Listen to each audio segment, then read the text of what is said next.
اللہ رب العزت نے انسانوں کو مختلف رشتوں میں پرو دیا ہے۔ ان میں کسی کو باپ بنایا ہے تو کسی کو ماں کا درجہ دیا ہے، اور کسی کو بیٹا بنایا ہے تو کسی کو بیٹی کی نسبت عطا کی ہے۔ والدین کی خدمت و اطاعت اور تعظیم و تکریم عمر کے ہر حصے میں واجب ہے، بوڑھے ہوں یا جوان، لیکن بڑھاپے کا ذکر خصوصیت سے ہے۔ آئیے اس ویڈیو میں قدر تفصیل سے اس اہم ٹاپک پر بات کرتے ہیں۔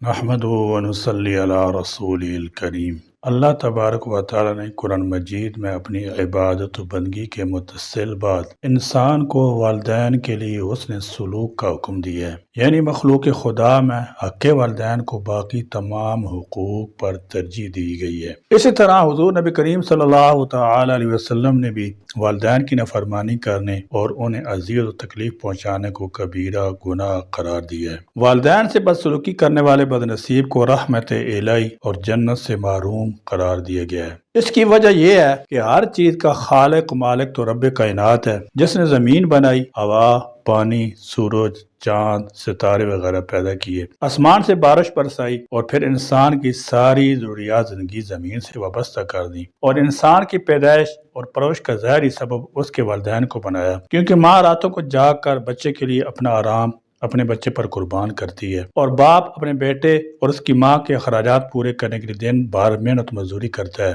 اگر اللہ تبارک و تعالی نے والدین کے دل میں ان کی اولاد کے لیے بے پناہ محبت اور ایثار کا جذبہ نہ رکھا ہوتا تو یقیناً بچہ کی صحیح معنوں میں پرورش اور تربیت نہ ہو پاتی۔ اب اگر یہی بچہ بڑا ہو کر اپنے والدین کو بڑھاپے کی حالت میں بے یار و مددگار چھوڑ دے، ان کے ساتھ حسن سلوک سے نہ پیش آئے، ان کی گستاخی و بے ادبی کرے، تو اس سے زیادہ بے انصافی اور ظلم کیا ہو سکتا ہے۔ والدین کی خدمت و اطاعت اور تعظیم و تکریم عمر کے ہر حصے میں واجب ہے، بوڑھے ہوں یا جوان، لیکن بڑھاپے کا ذکر خصوصیت سے ہے کہ اس عمر میں جا کر ماں باپ بھی بعض مرتبہ چڑچڑے ہو جاتے ہیں، اور عقل و فہم بھی جواب دینے لگتی ہے، اور انہیں طرح طرح کی بیماریاں بھی لاحق ہو جاتی ہیں، وہ خدمت کے محتاج ہو جاتے ہیں، تو ان کی خواہشات و مطالبات بھی کچھ ایسے ہو جاتے ہیں جن کا پورا کرنا اولاد کے لیے مشکل ہو جاتا ہے۔ اس لیے قرآن حکیم میں والدین کی دلجوئی اور راحت رسانی کے احکام دینے کے ساتھ ساتھ انسان کو اس زمانہ طفولیت یعنی بچپن کا زمانہ یاد دلایا کہ کسی وقت تم بھی اپنے والدین کے اس سے زیادہ محتاج تھے جس قدر آج وہ تمہارے محتاج ہیں۔ تو جس طرح انہوں نے اپنی راحت و خواہشات کو اس وقت تم پر قربان کیا تھا اور تمہاری بے عقلی کی باتوں کو پیار کے ساتھ برداشت کیا تھا، اب جب کہ ان پر محتاجی کا یہ وقت آیا تو عقل و شرافت کا تقاضا ہے کہ ان سابقہ احسانات کا بدلہ ادا کرو۔ اللہ رب العزت نے انسانوں کو مختلف رشتوں میں پرو دیا ہے، ان میں کسی کو باپ بنایا ہے تو کسی کو ماں کا درجہ دیا ہے، اور کسی کو بیٹا بنایا ہے تو کسی کو بیٹی کی نسبت عطا کی ہے۔ غیر رشتے بنانے کے بعد اللہ تبارک و تعالیٰ نے ان کے حقوق مقرر فرمائے ہیں، ان حقوق میں سے ہر ایک کا ادا کرنا ضروری ہے، لیکن والدین کے حق کو اللہ رب العزت نے قرآن کریم میں اپنی بندگی اور اطاعت کے فوراً بعد ذکر فرمایا ہے۔ یہ اس بات کی طرف اشارہ ہے کہ رشتوں میں سب سے بڑا حق والدین کا ہے، اس لیے بندہ والدین کے چند حقوق آپ کے سامنے عرض کرتا ہے۔ نمبر 1، والدین کی موجودگی میں اپنا موبائل فون اپنے سے دور رکھیں۔ نمبر 2، ان کی بات توجہ سے سنیں۔ نمبر 3، ان کی رائے کو مقدم رکھیں۔ نمبر 4، ان کی گفتگو میں شامل رہیں۔ نمبر 5، ان کو عزت سے دیکھیں۔ نمبر 6، ان کے ساتھ بد اخلاقی سے بات نہ کریں۔ نمبر 7، ان کے ساتھ اچھی خبر شیئر کریں۔ نمبر 8، ان کو بری خبر بتانے سے پرہیز کریں۔ نمبر 9، ان کے دوستوں کے بارے میں اچھی باتیں کریں اور ان سے محبت رکھیں۔ نمبر 10، ان کی کہی ہوئی اچھی باتیں اکثر یاد رکھیں۔ نمبر 11، ان کی عمر کا احترام کریں۔ نمبر 12، ماضی کی تلخ یادوں کو ان کے ساتھ شیئر نہ کریں۔ نمبر 13، ان کی موجودگی میں کسی دوسری گفتگو سے پرہیز کریں۔ نمبر 14، ان کے سامنے ادب سے بیٹھیں۔ نمبر 15، ان کی رائے اور سوچ کے متعلق معمولی سا بھی اختلاف نہ کریں۔ نمبر 16، جب وہ گفتگو کریں تو ان کی بات کو نہ کاٹیں۔ نمبر 17، ان کی دہرائی ہوئی باتوں کو اس طرح سنیں کہ گویا پہلی بار سن رہے ہوں۔ نمبر 18، ان کی موجودگی میں اپنے بچوں کو ڈانٹنے اور مارنے سے گریز کریں۔ نمبر 19، ان کے حکم اور مشورے کو قبول کریں۔ نمبر 20، ان کی موجودگی میں صرف ان سے ہی رہنمائی لیں۔ نمبر 21، ان کے سامنے اپنی آواز کو ہرگز اونچا نہ کریں۔ نمبر 22، ان کے سامنے خود کو بڑا ظاہر مت کریں۔ نمبر 23، ان کو ہمیشہ تعظیم دیں۔ نمبر 24، ان کے سامنے اپنے آپ کو تھکا ہوا ظاہر نہ کریں۔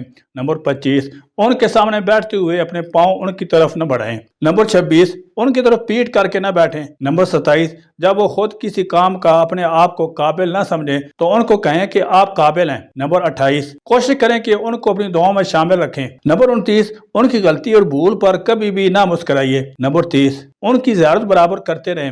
نمبر 31، اور ان کو محبت بھرے ناموں سے پکاریں۔ نمبر 32، اور ان سے بات کرتے وقت بہترین الفاظ کا استعمال کریں۔ نمبر 33، اور ان کو ہر چیز پر مقدم کریں اور ترجیح دیں۔ نمبر 34، ان سے پہلے کھانا شروع مت کریں۔ نمبر 35، ان کے ساتھ چلتے ہوئے ان کے آگے چلنے یا بڑھنے سے پرہیز کریں۔ حقوق والدین کی رعایت لازم ہے، لہذا ان کے حقوق ادا کرنا حقیقت میں ایک قرضہ ادا کرنے کی مانند ہے جو ہمارے ذمہ ہے۔ اس کو ادا کرنے کے نتیجے میں کل ہمارے بچے بھی ہمارے حقوق کی رعایت کریں گے۔ والدین اس کے رائے ارض پر خزانہ ہے، اس سے پہلے کہ یہ خزانہ دفن ہو جائے اپنے والدین کی قدر کریں۔ ہم کو ہر روز شام کو تھوڑا وقت والدین کو دینا چاہیے، ان کی بنیادی ضروریات کا خیال رکھنا چاہیے، نرمی سے بات کرنی چاہیے۔